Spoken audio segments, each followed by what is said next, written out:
and I can't duplicate it. Go ahead. Okay. Welcome everybody to Battle Pirates Crib. We're going to talk about Hold Fast and BP next week. And I'm joined by Lady Cat, Hello. Magic Mike, Hello. Hi. and Derpy. Good morning. And I think last I heard, Kenny has been deported to Canada. So we're hoping to see him back next week.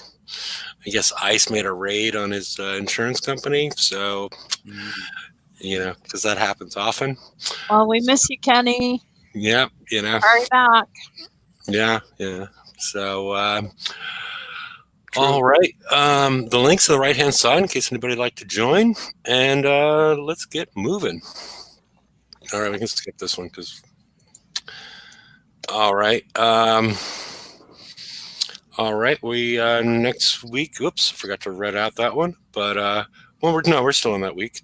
We're still doing Hold Fast, new FM, which we're going to get a little information and a second about.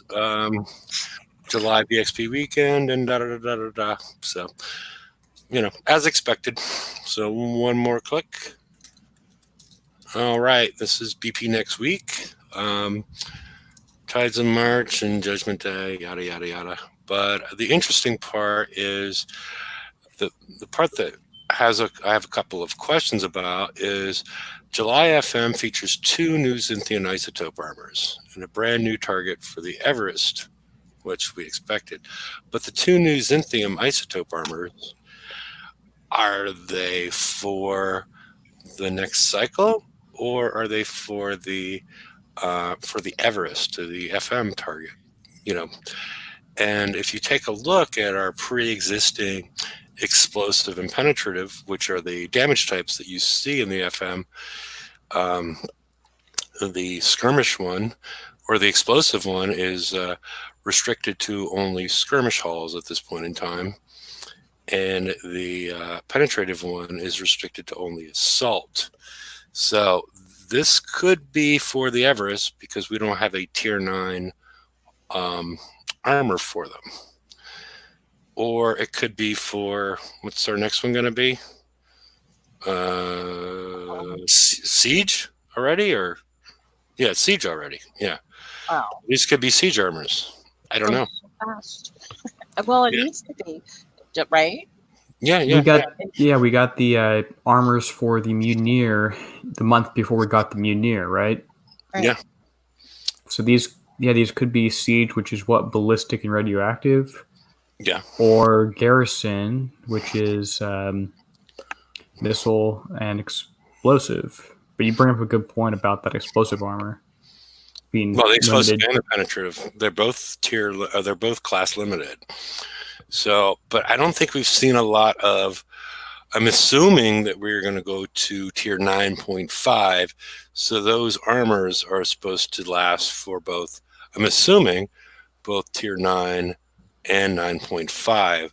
So I don't know that we should have the expectation that we would get a tier 9.5 armor, which opens up a whole other issue is you might need to go back unless you want to melt down your Punishers and take away their armors, that you are going to have to go and get those siege armors again if you didn't get more than you needed for your ships.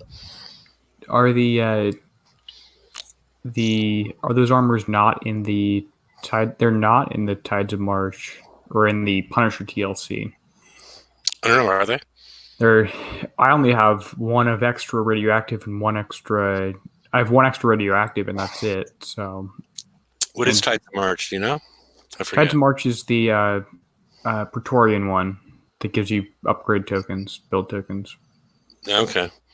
And Judgment Day. So, yeah, based off the fact that these are 2 armors and we already have an explosive one, I would expect these to be a.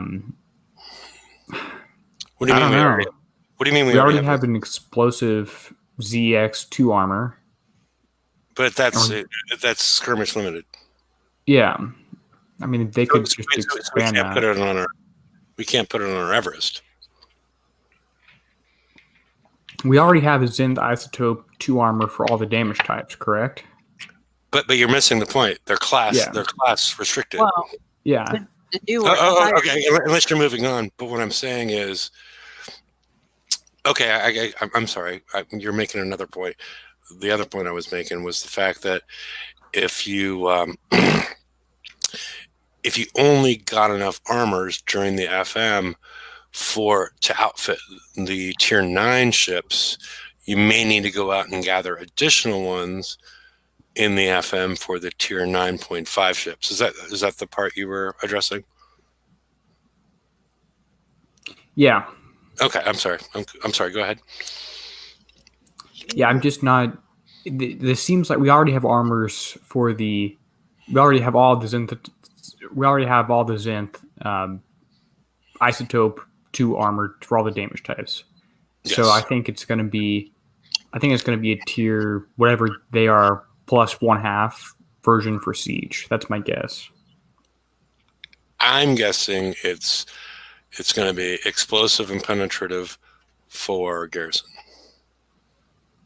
So I'm guessing Siege, but I do you want me? I'd be a tiebreaker. well, we'll find out on Wednesday. We'll find out next show. But I'm still thinking they're going to be Garrison armors because the other ones are tier locked unless during the update they decide, okay, well, we made a mistake. That in the explosive armor is now going to be skirmish and Garrison, and the penetrative armor is now going to be assault and Garrison.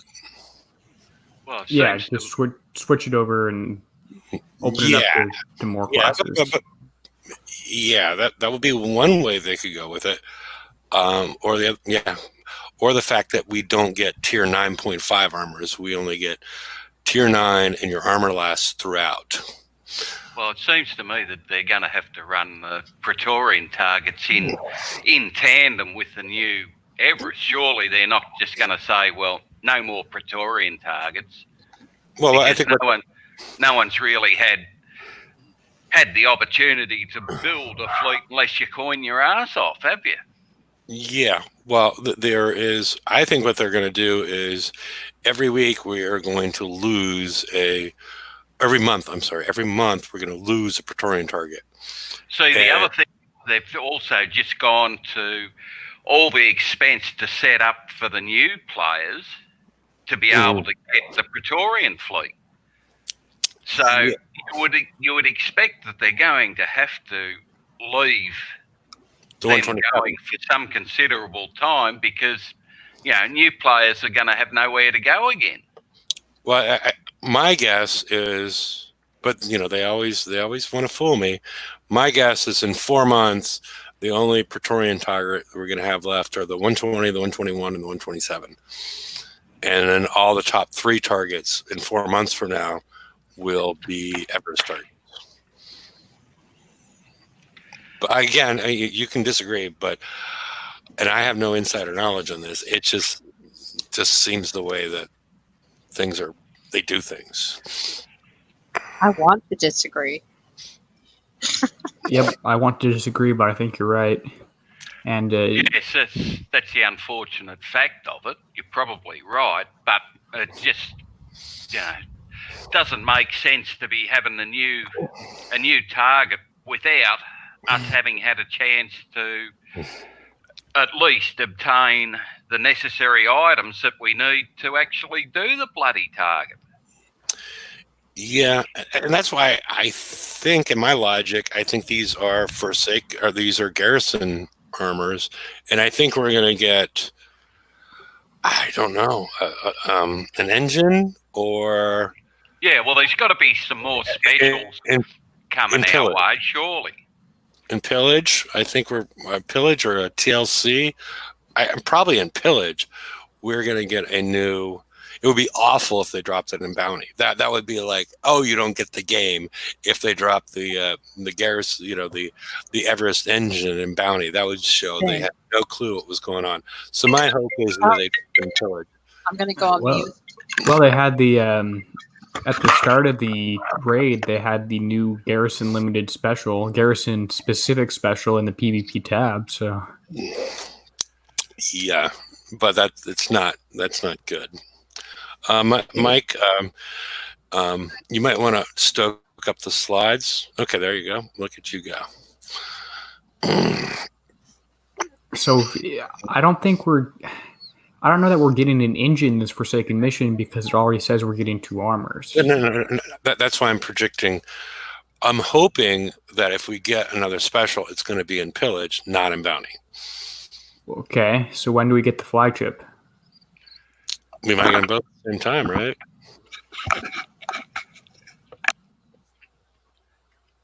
Okay.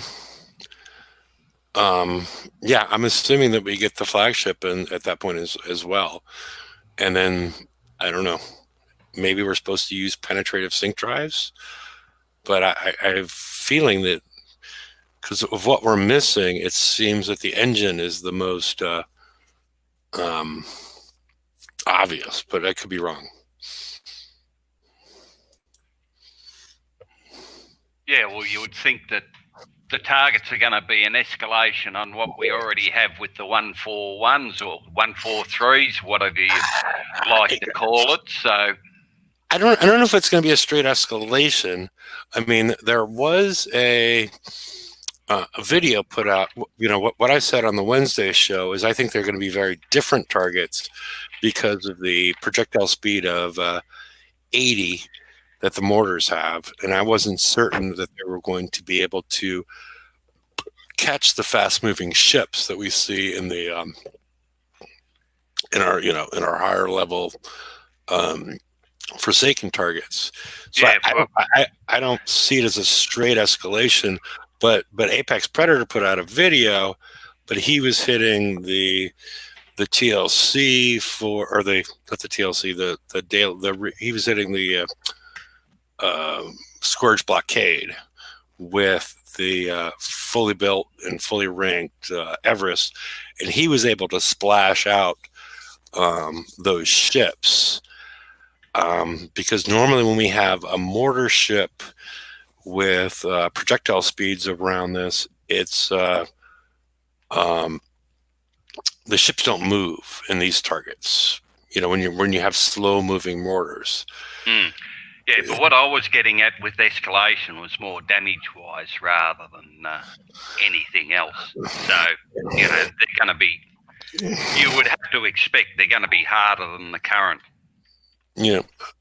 Harder. I think they're going to be more than harder. I think they're going to be different. And Mike, when you screen share, could you screen share the slides? Because I want to go to... I'm going to do that in about 10 seconds. Okay. Because there's also the other issue with what? Are you back there again? And I'm back to stay. You were right, but that's not what Okay. Oh, I'm sorry you got stood up for your date. Could go to who's doing it? No, lady, you lost your chance. All right, I'll go back to what I was doing. Thanks for being on standby for me, though. Okay. Can we go to slide 13? Okay. Backup one, or that's covering everything up, isn't it? What is? Could you go back one? Oops, I'm sorry. I'm sorry. 1 second. Okay. I was looking at the actual slides, and it was the peak performance aura of the additional effect reduces frost field effects. That makes me think it's going to be a different target because we don't a different style of target too. Yeah, I don't picture the ships moving, and I picture these frost field effects are going to be there to keep the Praetorians out or make it more difficult for the Praetorians to be in these targets. Well, it could be similar to the SSRBs, as in the slow down stuff that the turrets actually shoot at your ships. Yeah, but that's a siege one. But yeah, there could be but something along those lines, maybe. It could be. Or like the mines as well that sort of run through them. Mm-hmm.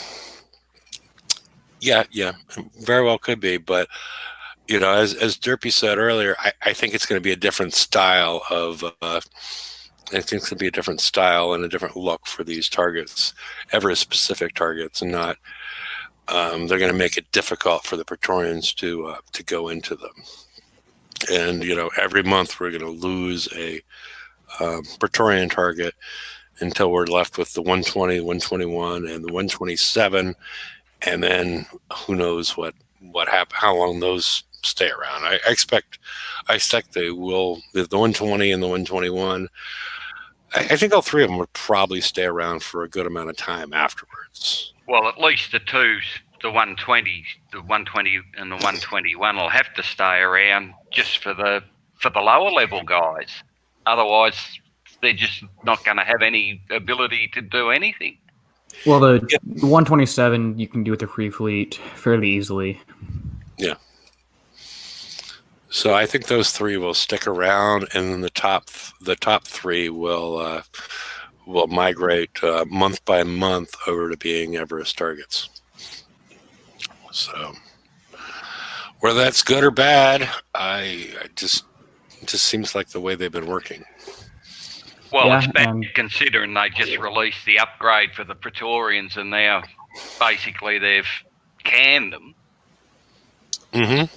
Yep.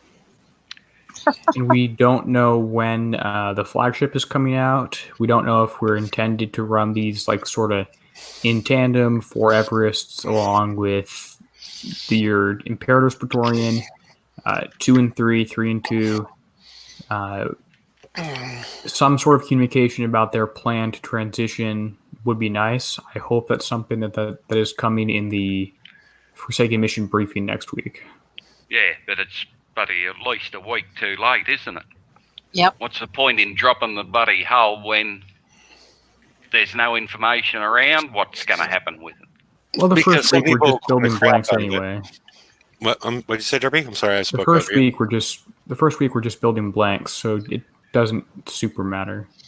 Yeah, but apparently, as from the next FM, there's a new target. Well, obviously they're expecting people to be doing a bit more than just blanks. No, because you'll still have 2 Praetorian targets available to hit. And maybe even 3, because this could be seen as a preview target. Yeah, maybe it could. That would be my hope, is that we have 3 of the high end, and then we have an Everest target that's added, and they don't subtract one. And it's more seen as a preview target, like how to build these, and this is the mechanic, as opposed to removing some of the people's most favoritist of targets. That would seem to be the wise way in my mind, but who knows what they're going to actually do. So Can we ask for communication? And it seems like we're getting less and less. yeah, the more we ask, as we saw with the strategy guide, Maybe should we stop asking? Yeah. Oh, this is too much information. Just dumb it down. Just write little, cave drawings and and finger paints and send it to us. Maybe we should try That might be effective, but I don't really think that's what they're going after. I was actually disappointed by the lack of details, and the dumbing down of details that we saw in the most recent strategy guide. It was a step backwards from the previous one. Well, Yeah. let me pull up the exact comment. On my raid strategy guide, I got a reply from Kixeye, and they said that they wanted to avoid that some people like to figure out the targets. Let's see. The comment was The people and the we try previous to walk a servers. line. Yeah. Sorry, We try to walk a line between providing strategy info and not giving away too much. Some folks are actually complain because they want the opportunity to figure it out for themselves. Well, guess what? They can choose not to read it. Exactly. Let Yeah. them figure it out. And are these people in the preview servers? Yeah, right. I mean, that's more what I think is the people, because those are the people that are providing the high level feedback to them are in the preview servers, and they see what's happening, and they're like, okay, well, I don't know what I don't want everybody else to know this, so yeah, I want to figure this out on my own with yeah.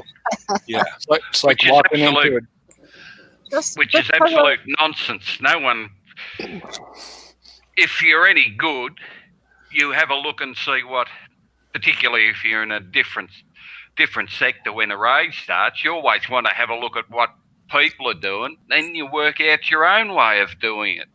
But at least you've got some sort of a guide as to How to build. how to do it and all that sort of stuff. Well, it's not a guide on how to do it. The way I look at the strategy guide, I look at the strategy guide as a way to build my ships.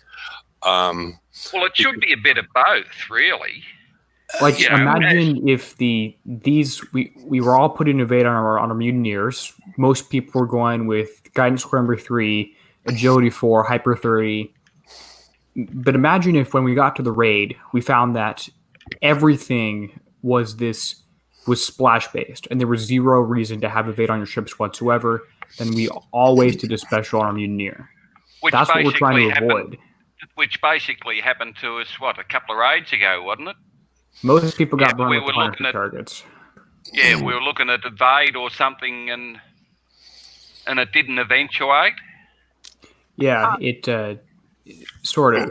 The Punisher targets VXP weekend, we came out, we saw the targets, and evade worked. It was doing normal accuracy based, no splash damage. We get to the raid, and I think Kixeye might have dropped one hint in Discord that said, "Don't go for an evade build," but no one knew about that. So everyone was running with most people had a super high evade build, but the targets turned out to be doing accuracy-based splash damage, which means if it hits your ship, it does damage to everything around it, which now means you have to drive with the tank, so your build style has to change to compensate, and we have no idea until the first raid. Yeah. There's only one more raid to go with it. We don't have a lot of time to fix those errors. If they're so worried that some players might not like getting too much information, then they just need to start off with a simple paragraph and then put the warning, spoiler alert. Just spoiler alert. That's all they need for their strategy guide. And anybody that doesn't want to know doesn't have to read it. No, it's just a soft out for them not to put the work into it. People don't want to know. If people don't want to know, they're not going to read the bloody thing, are they? No, but I still think I'm right as far as who's saying that to them. It's the people that already know because they're in the preview servers. Oh yeah. Well, obviously, I got no idea. If you're in the know, well, it's not going to worry you, is it? If there's no strategy guide, because you've already got to play with the bloody targets. And if you didn't get to be on the server, then you play with someone in your alliance that did, who's sharing that information. So there's lots of people more in the know than other people. Mm-hmm. Yep. So, and just for the record, none of us are any of those people who are in the know. None of us know. I know nothing. I'm in the mushroom farm. I know nothing. Okay. I didn't know I was going to get stood up, but Hefe did. Yeah, I know even less. Yeah. I knew she was going to get stood up, an hour ago, over an hour ago. Like, oh no, he's going to show up. No, he's not. So, should we move on to the raid? People probably want to know about the raid. So, I don't know what slide to go to. What is everybody? Just go to slide 5. That's the easy one. What is everybody? Yes. The guy. I feel like those those fists are coming out to hit me. They're going to hit me with that damn anchor. Yeah. That's how I They're feel not about attached. They're not attached to a body. And he's trying to keep an anchor above water. It makes no sense whatsoever. But What's he holding on to stay above water, or is he Jesus? He's floating on water. there's no body. It's just disembodied think- hands. He's The got ship flippers got on his feet, and they're going really, really fast. You can't Okay. He's trying to dislodge the anchor that's holding fast. Is the anchor attached to anything? I see a There's- chain at the top, but it's I think I think the ship is already sunk, and he's making sure the anchor doesn't sink as well. It doesn't make any sense. So, well, it looks cool. It does look cool. I do like how it looks. Good Yeah. artwork. okay. Yeah, It- I it- think it- they got it tuned for like next time or the time after. To be honest with you, Yeah. We're gonna learn why he's trying to keep his anchor above water, but We're all trying to keep our anchors above water. Or maybe yes. maybe he's been tossed overboard with the anchor. Yeah. He's Why going can't he down just- deep. And can't he just- it's well, the fact everybody's missing the fact there's no body. It's just two hands. Well, So it's in maybe. perspective. That's perspective. He's behind it. Well, Yeah. So he is perpendicular. He's perpendicular. So Yeah. he's flying along above the water, like Superman. holding up the anchor. Exactly. Okay, like you can watch that of a cannon. Somebody Yes. blew up the ship, and he was about to put the anchor down, so he's holding on to it to throw it overboard. But the ship blew up, so he got blown out of the water. He's got the anchor in his hand. Yeah. And then Liga thinks it might be somebody's nose ring, and that might make sense. Not quite sure what being double punched means in this context, but Yeah. I could tell you when it means. Oh, it's the fist. Yeah. Don't okay, go there, Derby. Yeah, Okay. I kind of do feel sucker punched when it comes to the raid. I don't want to say sucker Well- punched. It's really not that. I just think the rate is tuned way too high for Way the average player. There's good Way players, too high. skilled players that can handle this. There's coiners that can handle this. But there's people like me and Mike that can't handle this. On top of that, yeah, I bought the stupid offer to get the things up higher. U3. Yeah, U3, and I got one at X1 To help? using the tokens, and it's like, well, it's the damage from those explosive rings is so high. Yeah, the ones All you can't. got to do is nip one. I'll tell you the difference. For some reason, by hook or by crook, yesterday, and I did not record it. I cannot prove it. You just have to take my word for it. I did a 122 for under 10 minutes damage, and I about crap my pants. Then I went into another one, and it took an hour and a half damage. Mhm. Those doggone rings, those explosive rings, or if you get hit by one of those whatever the hell they are 3 times as painful as they ought to be, especially for the first raid. Well, and I have a graphic issue with them, as And far I as can't how see them either. Yeah. and how they're displayed, because I didn't send it to, I forgot to send it to you, but I was able to do the 122 for instant repair in the water, and I took no explosive damage. How in the hell did you do that? And I'm like, I wasn't able to repeat it. I've only hit a couple of the 122s, but basically I assume I just magically dodged all the damage, because underneath, the fact that the red rings or orange rings or whatever they are Wherever they are. are hidden underneath our range rings. They should be on top.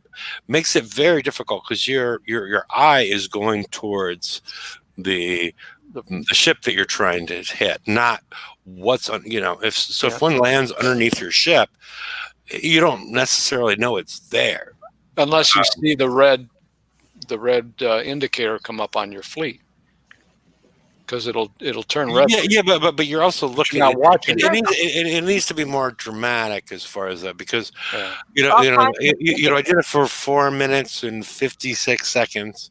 That's awesome. And the next one I did for 35 minutes, and as far as I could tell, I did them the same. Yeah, Yeah, exactly. the real issue is they get you 3 ways: the red rings, the moving fart clouds, Mm-hmm. Plus, you've got to go into the in between the clouds to actually kill off the little ship that heals everything. So you've got 3 things that you're trying to look at, and you've got Buckley's hope of doing it on a consistent basis. You can do it, 1 or 2 times out of 10 with bugger all damage, but then for no apparent reason, if you've got 2 of the typhoons that are shooting the rings at you, if you got them close to you, sometimes you got that many rings there that you just can't avoid them. Yep. And there's about 3. There's at least 3 different entry points, or not. And the fact that you've got this narrow buddy field as well, which is coloured red, which covers over shit as well. You got no hope. What's this target going to be like next raid when they tune it for a fully built fleet? I was fully expecting a banner at the top today that said they've decreased the damage on the 122s, because to me I always say it, but to me it's too much. It's always too much for me, but this is, I think, too much for a lot of people. You can tell me if I'm wrong. But there's also 3 different ways that you enter this target, or there's 3 different setups that they have. You can. Well, the thing is, it's not the same each time you enter either. Sometimes there's a big gap that you can drive straight through to get into the little one, and other times you've got to wait for a gap to open up for you. Or you just go to a different target. And that's entering from the same spot every time. Yeah, but KB, you can go into a different target, and that path will be open for you right immediately. Yeah, that's what I'm saying. They're not the same each time you go into it. Right. There's at least, I think, 3 or 4 at different least 3 targets. Yeah, at least 3. And there might be even one that has 1 less ship in it as well, but I'm not 100% on that one. And that's the other issue, is that, certainly with one of them, there's not enough of the ammo carriers, because you've got to take out the typhoons without using an ammo carrier, because there's just nothing there unless you want to wait 15 minutes for one to finally get there. And the biggest problem, on top of all this, is how important this raid is. Normally, the first raid of the cycle isn't as important. It gives you a chance to learn the targets and, get some stuff and maybe get better. The next raid is going to be the important one, but this time they threw the Everest out there. So they've just put so much pressure on us to get so many points this time. And that's the other issue, is the points for doing the other couple of targets don't give you enough for the time that you've got to expend to actually kill them off. I'm not even attempting them. I've seen them. Thank you, Derby, for dying on our behalf. Mm-hmm. But I am not going to even try. And I reckon the mechanics of it are worse in the 508 or 509, whatever it is. Because that's the one that I struggled the most with the little rings and everything else coming at you at once. I don't see a lot of people hitting those. I went into one to look because it was like half done or partially, and then one of my... Yeah, well, that's the other issue. You go into one where someone's killed off half the stuff, and it makes it even harder to try and do. But if you don't kill them off, well, they're not going to... Yeah. They don't tend to reap them by the looks of it. My ally mate said, "Go ahead and take that one, Mike." I said, "Well, no, thanks." It's like, I don't want to take that much damage. This will be the first raid in a long time that I haven't hit the X target. Normally I would do the regular raid targets, and then before I go to bed, get an X target or 2 in so that I can do my long repair overnight. But I can't even get enough regular targets in. I was able to you should be getting at least 1 million points for doing the top end target. I was able to do six 122s before I went to bed last night, and the spread on the first one, oh shit, I should have did because I wrote them down so I could tell them, but I didn't do the difference in the times. The first one took me 34 minutes and 5 seconds damage. Then when I went in, I took an hour damage on top of that. So the first one was 34 minutes. The second one was an hour, so it was an hour 34. The next one gave me almost 2 hours damage. Not quite, hour and 40 something. Then the next one on top of that only gave me 31 minutes. And then the next one on top of that, oh crap, was only 12 minutes, 13 minutes. And then another one was hour and something. So that's consecutive hitting targets. The difference in the amount of damage between the way those targets performed, and it had to do, I'm sure it had to do with the explosive. And my luck, or I'm not going to say skill, my luck in avoiding those either rings or projectiles, because frankly, I can't see them. And the ones that are coming out, I can see some of them, but I can't see where they're landing at all. And the rings are very light, and I can't see those. So I did six targets with my fleet before I went to bed last night, and I lost one ship out of it. And some of them, even if you can see them. Mm-hmm. And I had to remove the number 5 ship and replace it because it was taking so much damage. And it's the one that I have the extra armor on to hopefully compensate for that. It's not helping. It's not, well, I'm not going to say it's not helping, but it wasn't impressive.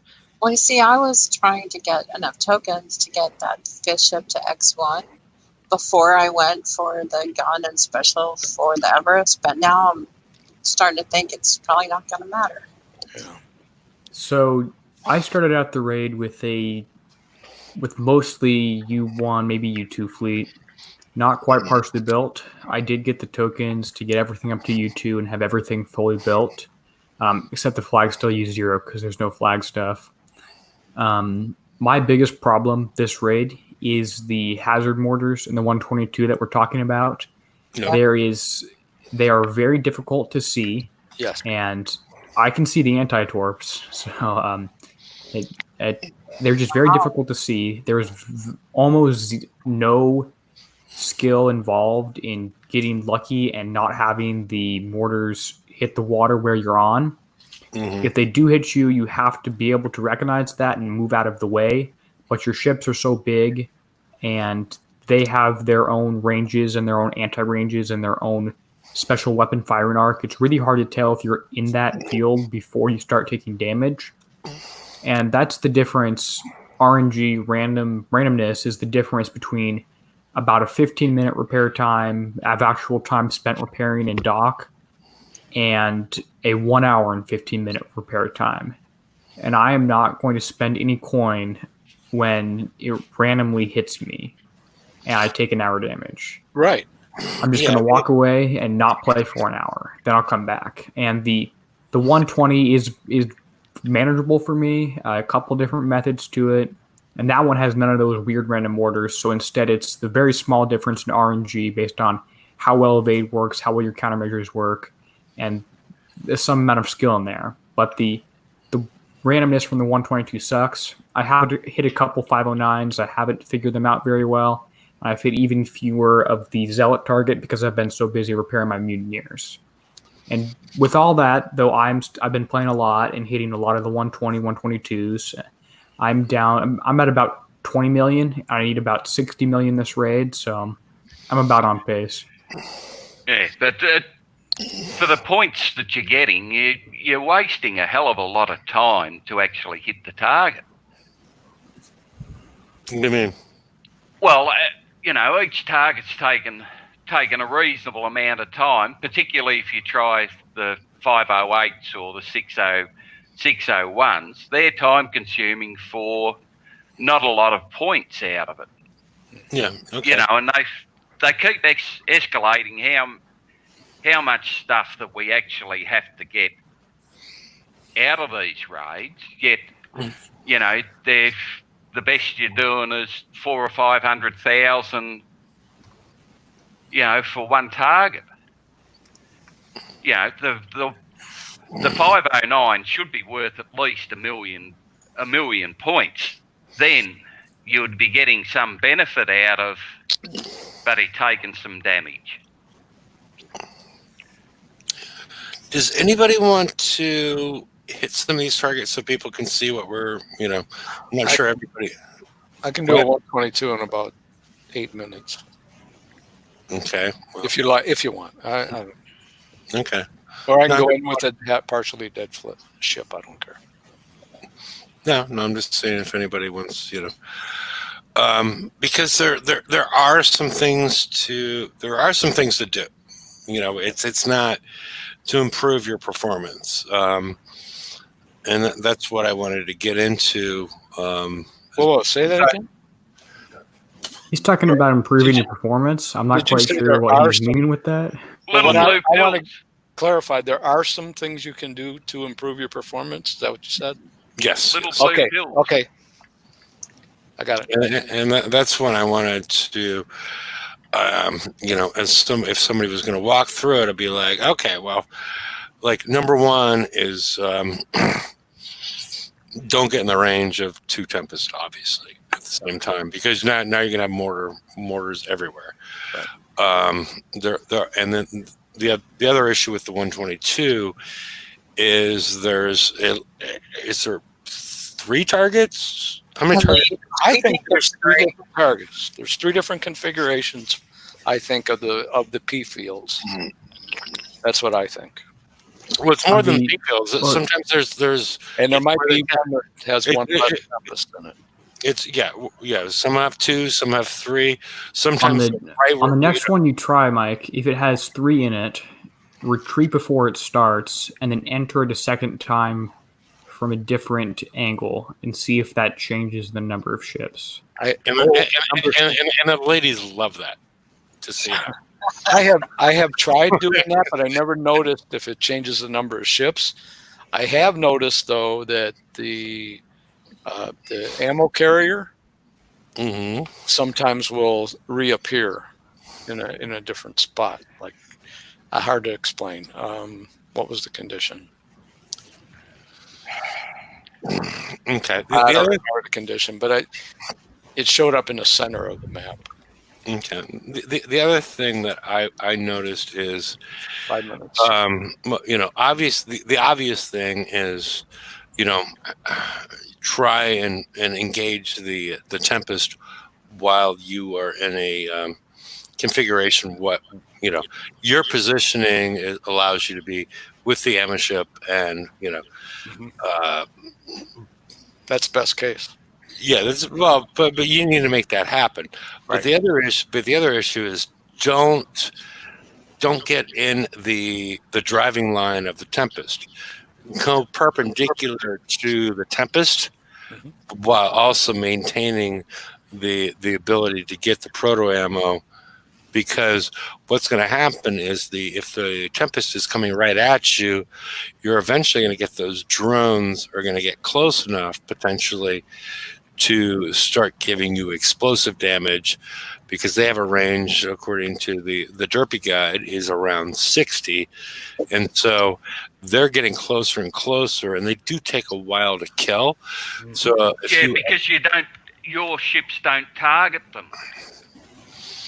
Right. They won't. You have they to won't automatically. They won't automatically start shooting at them if they get inside. So you've got to muck around and try and target them to kill them off. Yeah, but the point I was trying to make is they're also, as that Tempest is getting closer and closer to you, as they spawn, they're firing at you. Mm-hmm. And so, but by attacking the Tempest from the side, he's not getting closer to you. He's getting, he's maintaining the same distance or getting further away. And that's good. That's the best case if you can get there. Go ahead. I'm sorry. But you can get. It's not like they're forcing you to do this. You have time. That's true.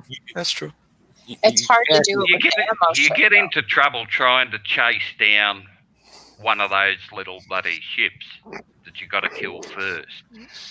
Sometimes they'll come back, and if you don't chase them, they'll come to you. But sometimes there's one that just wants to run away, and until you till you catch him, you can't really do anything. I had one go off screen.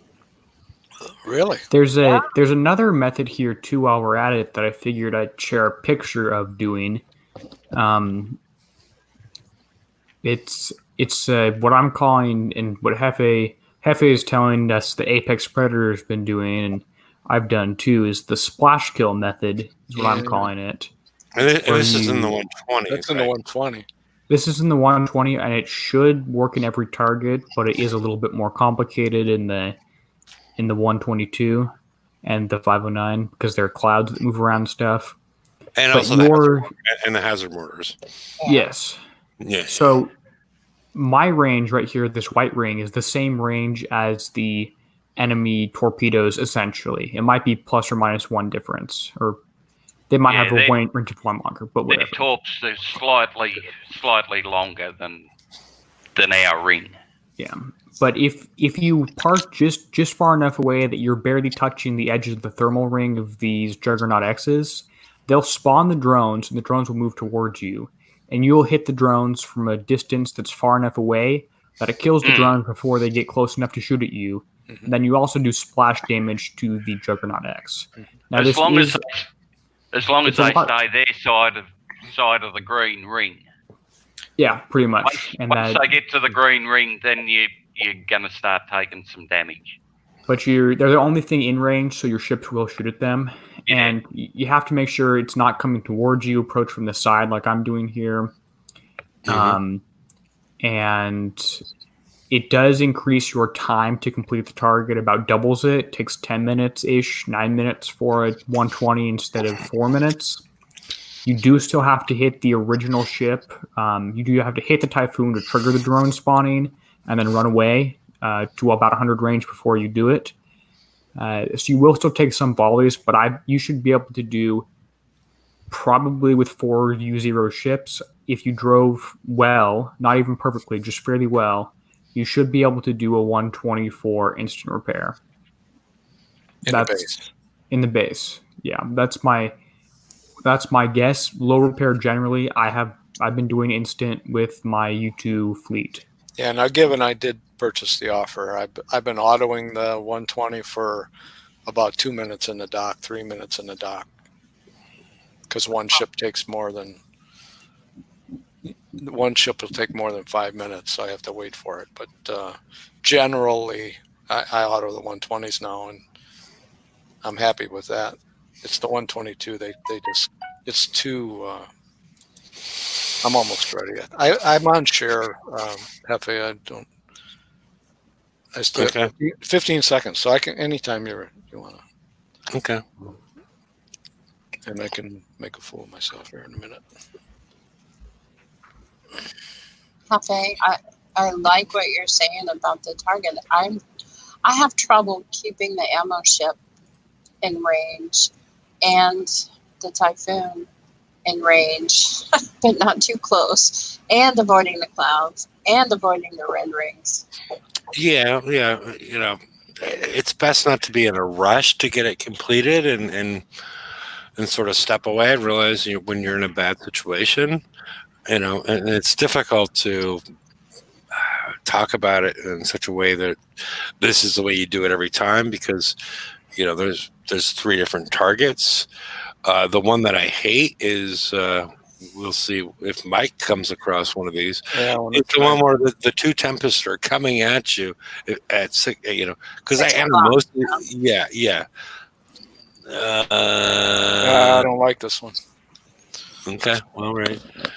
I mean, I'll do it, but that's the one. See, that one you've got to wait for the cloud to open up to actually be able to get inside to get the. And when you do that, the Tempest on the bottom gets up into your range and into your space, let's say, and I'll do it. I don't have a problem doing it. No. Go ahead. I was just trying to find one. Yeah, and they still haven't fixed the locator. That sends you bloody hours away, past about 10 of the ones that you're wanting to hit. And then the locator on the raid menu sends you to a different set. Okay, So- here we Yeah, go. We got that's, one. Before- that's not a bad one. Okay. Go to full Oh, screen. you got me on there. Okay. Yeah, I was good. Yeah. All right. Hopefully it stays. Okay, ready? Hmm. All right. I'm just going to do it Before the you- way I do it. If you want to say something, say something. Before you start, after you enter, count how many typhoons there are. 1, 2, One, Okay, I'm down two, arrowing. Two. Yeah, see, there's Two. only two. There's one down. Oh, there's a third one. three. There. Okay. So here's what I do. I target that ship. Most of them have 3, but there is one that has 2, right? Unless I've missed it, I agree. Or maybe you just got one with someone else has had a crack at. And I might retreat and then enter at that 420 spot. But go ahead. Yeah, that's all right. Well, just because the tempests get close. Okay, battlecruiser number 1 is down thanks to the slow field. Yeah. Just snags the slow field on the other one. And now he's in the range of the ammo carrier. It got away. Oh, It's coming back. Once more, wasn't Oh, done. you're in the cloud, aren't you? Oh. Now he avoided cloud damage. Targeting the typhoons from 90 degrees in range of an ammo carrier. Perfect. no, Next typhoon and ammo carrier stacked up very close to the cloud here. Risky move. Yeah, no, but you know. So look at all the rings around it. And Drones he's are coming at him. Yeah, the drones got surprisingly close. If he was targeting the ammo carrier, not the typhoon, so the drones didn't die on spawn. Yeah. I tried. He said if the drones come out and when they get in that green area, which is even though you can't see it for the red. Okay. Here's where I gotta go. Now I gotta. Yeah, because you need to go down to the right and down to the right and get in the range of the ammo carrier and then aim back perpendicular. Okay, now aim at it. Yeah. No, aim at the tempest. Aim at the tempest. I'm trying actually. Oh, okay. I was He was clicking doing it. it. Just wasn't He had doing it. Okay, I was just making sure. All right, okay. It's looking good so far. It's looking. Very good. If I don't hit one of those stupid ass rings now, look at that. Well, don't go too Oh, I didn't do that on purpose. I don't know why it went there. Okay. Okay, you targeted it. You got to stop it when it's in the cloud. It'll just Oh, keep that's going. probably right. Yeah, Yeah, if it's not in Yeah, the cloud, it'll. gotta hit the down arrow. Yep. Wait, Yeah. so if the enemy thing's in the cloud and I click on it, my ships will move right to it? That's what happened. Yeah, that's what happened. That's what Ligo was bringing up earlier. Oh, probably well, you took- learned something new. I probably took 10 minutes more damage than I needed.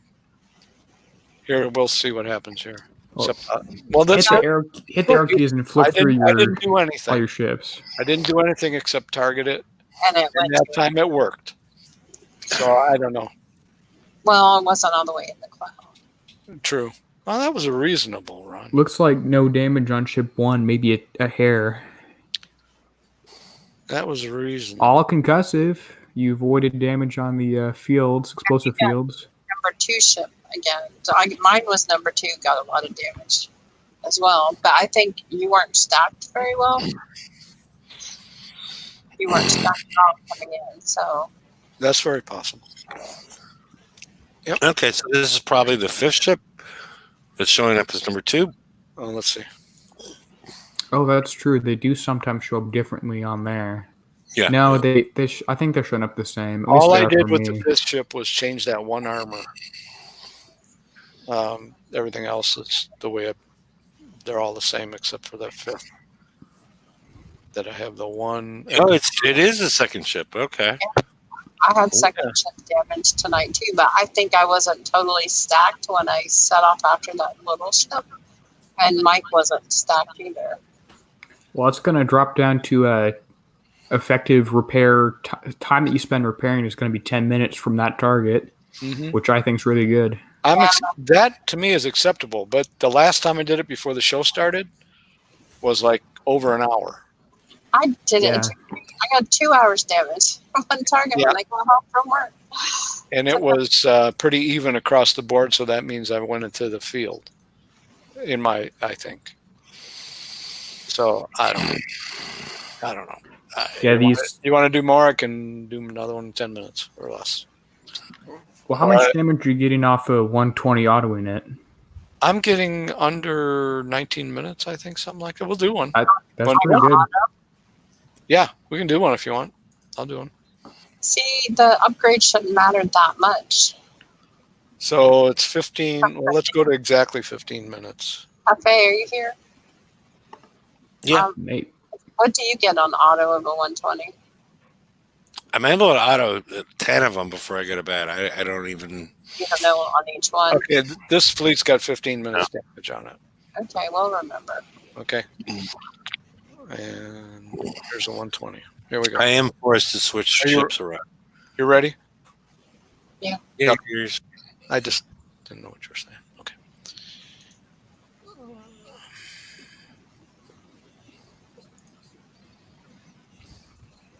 I'm not touching anything, except I'll hit go. Problem with this first Jug X is it's not in range of any ammo carriers.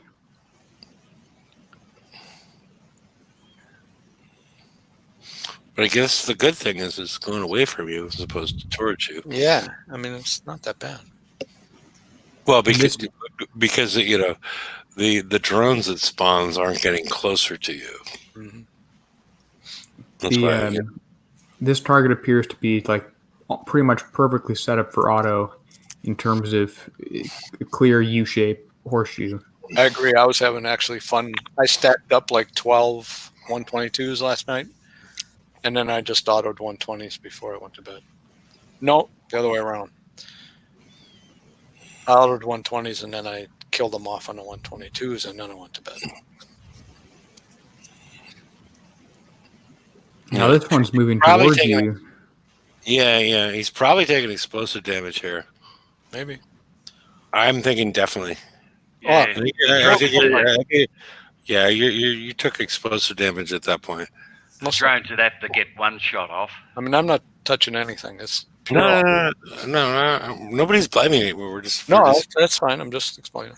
yeah. But when they're coming right at you like that, Yeah. once he's getting this close, like right there, I don't know. There have been times that I have seen the drone shoot. I've physically seen them shoot at me when I mess up a little bit in the target, but the battle report shows 0 explosive damage. And I think that means that they're just doing less than 1%, so it's not significant. Okay. Now that's perfect. That's set up right there. Yeah. That's the way. That's what you want. Where's Yeah. your proto ammo ship? Yeah, flagged X1. Come on. See all those indicators that are going on with blue lights and red lights and white lights? It's hard to watch for the 122s. You can't watch another indicator to see if you're in a ring. And you've got a little box around your ship there, which I'm not seeing on HTML5. But that would make it even harder to tell if you're running over a ring. I've got the same box on mine.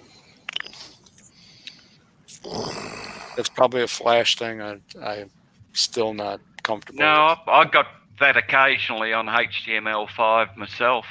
Well, I never have, so. Yeah, I was complaining about that earlier. Because then it's really hard to see the red rings. It's there sometimes, and it's not there sometimes. I don't know. My frame rate's pretty good, so. Yeah, I have the same thing. Mike is not always there. Comes and goes. But once it's there, it's there all the time. Wonder how feasible it would be to, if you can do 10 of these 120s before bed, 2.5 million points, do that twice a day for 6 days, that's 30 million points just off 120s. Oh, we need 60. You could probably do it 3 times a day. Well, not if We're you hacker were. fair. Not if you were. It depends on. Yeah. One at Mike's 9 getting older. a.m., one at 3 p.m., one at 9 p.m. Mike's getting older. I don't know if he can do it. I can do that. I can do that. But that's the thing, you got to Hey. turn the radio. All concussive. No, yeah, all concussive, no explosive. Because it looked like with the way they were launching so quick, so closely, I was expecting some, but no. Oh, concussive. So it's got it. Yep. All right. Yep. That's it. So 15 minutes. So 15, 19 minutes. 20, 19 minutes and Which 1 is about second. right. Yeah, which is about what under 20 minutes is what I've been getting. Yeah. And Nice. it's still the damage is on. Okay, so the 2 was already damaged before. Yeah, there was 15 minutes damage on the fleet when I went Okay, in. but all on the 2, pretty much, right? Yes, it was all on one ship. Mm-hmm. Exactly. Okay.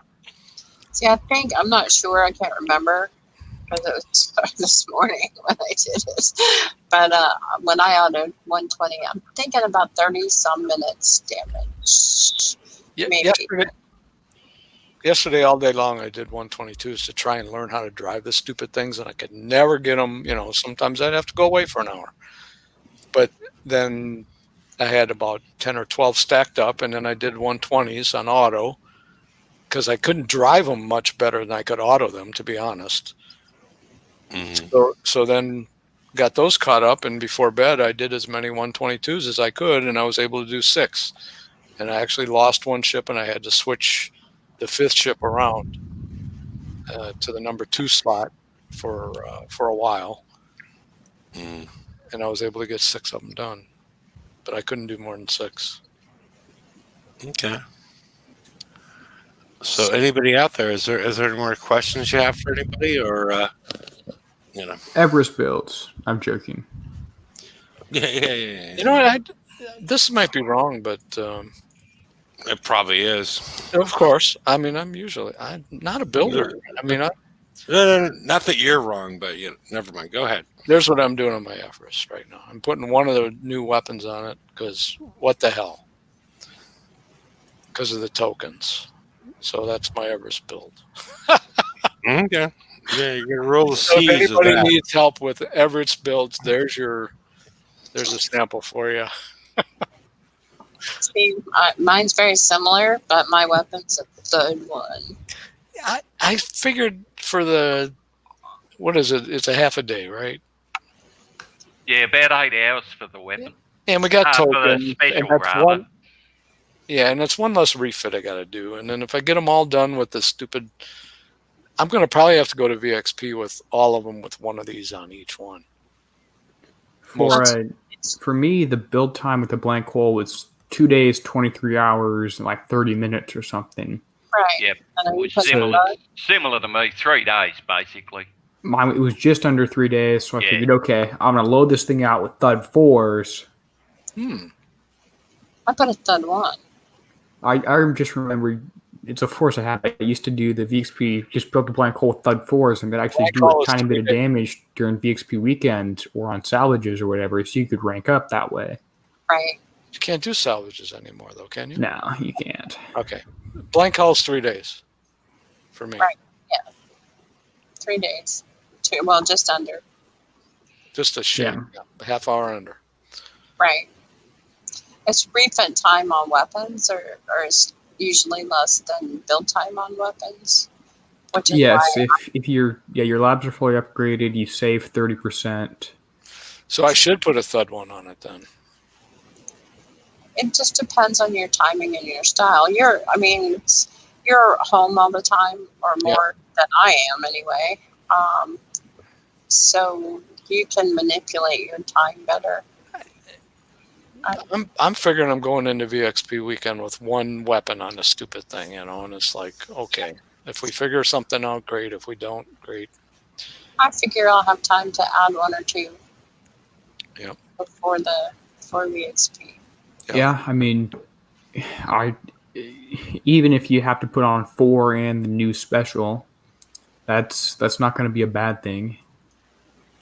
Because I'm sure we'll at least be using 4, unless we get a limited mortar. I don't like limited. If they add to this prize list, I'll be pissed. But I want some. I'm almost there. I get 3 more. I want some merciless Mutineer upgrade tokens and build tokens. Yeah, just like 4 of each. Come on. Since they've added the Everest to our task list, our shipyard time, it'd be nice if they gave us a break and added flag tokens for the Mutineer. to help us out. But then, does it really? Because that means even more points we'd have to get, and we're already stressing now. Well, you could get them. You could just not. I also Yeah. don't like this at capacity crap. If they're offering it, you ought to be able to hold them. Or then you'd, they don't want people to stockpile. It's just a problem, a personal problem, I guess. But there shouldn't be limits. If you work for this stuff, you should be able to keep this stuff. Nobody likes limits and boundaries. They want control over your timing, some control over timing. Yeah. I would prefer to have my strategy in this game come from having come from how I design my ships and how I drive them, not from running out of time to do builds and upgrades. Yes, Yeah, I agree. exactly. I agree. I think you should be penalized if you make a driving error or if you don't steal the right build from somebody. Just being honest. Just being honest. Yeah, well, there are lots of builds out there. You don't have to steal them or buy them anymore. Right. People are more forthcoming with builds and techniques and Yep. Well, a lot of times the kicks builds aren't that good in the first place anyway. No, and I'm not Their one for the Mutineer is actually pretty good. They're just using Agility System 4, which I don't understand. There's no slow in this. It doesn't do anything in this target. When I saw their build, I knew mine must be bad. Because it was the same. Except for guidance versus agility. After that, I have the more freedom based, I guess. It adds build time, but otherwise it's not really a detriment, right? It's not a detriment at all. But Right. No, it's not a detriment. It's just like adds build time. It's using a limited as well. Yeah, but if you buy it, and if you ever swap it out, you can swap it out later if you needed an agility for it, and it wouldn't hurt anything. Yeah.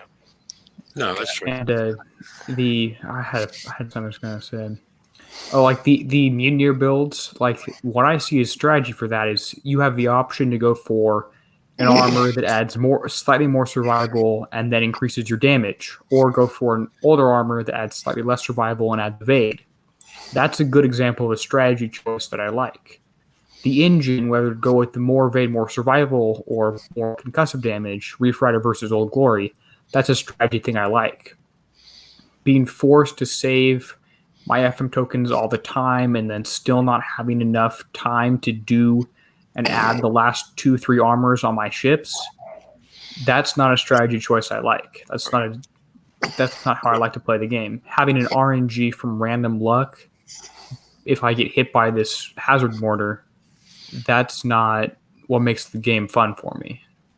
No, I agree. No, well, that plus the clouds moving as well, so they get you twice rather than once. Well, you can see where the clouds are. They're not moving at a zillion miles an hour.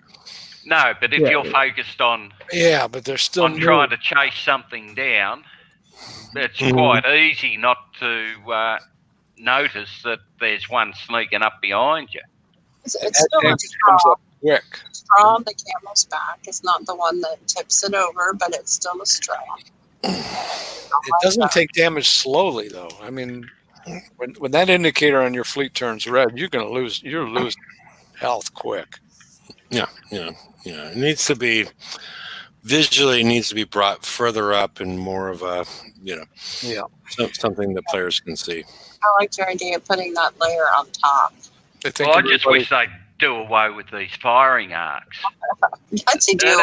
Yeah. I mean, it's the cheese balls brought back from the Apollos, and I'm like, nobody broadcast they show on the the landing map. zone.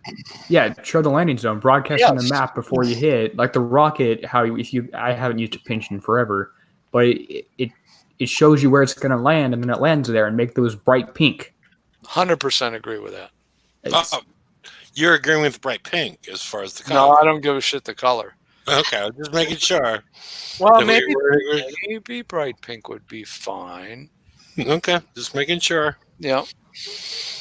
But show you where the stupid things are going to land because you cannot tell. Yeah, I would rather have cheese balls. with no red ring. The cheese balls, remember, if they were fast, you knew they were going to land kind of close to you. If they were slow, you knew they were going out farther. And even on for the Skyfire cheese balls, you could put on 2 anti-morts and have a decent chance at shooting anything down that was going to come close to you. Right.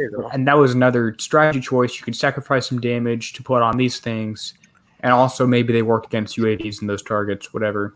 Would that work in these? No. Or did you say that? Okay. These things are uncounterable. I took my Imperator's Praetorian flagship, nothing fired. Even Kickseye Strategy Guide says these things are uncounterable. Which is damage that we hate. That's their money maker. Yeah. You said we never liked that minimum damage thing. It doesn't make money for me. I get hit and I walk away. Yeah. I'm not coining this repair. Nope. We'll not do it. Not on purpose. And this is what will slow people down in the game and get them even more frustrated in the future. This raid matters. Future pirate endeavors. So, They should not increase anything the next time. It should be the same as this time. We talked about the Everest setup. We don't know. Just build blanks. Put on full mortars. Yeah. That was my reply. But yeah, I was just seeing if anybody had anything else to say. So,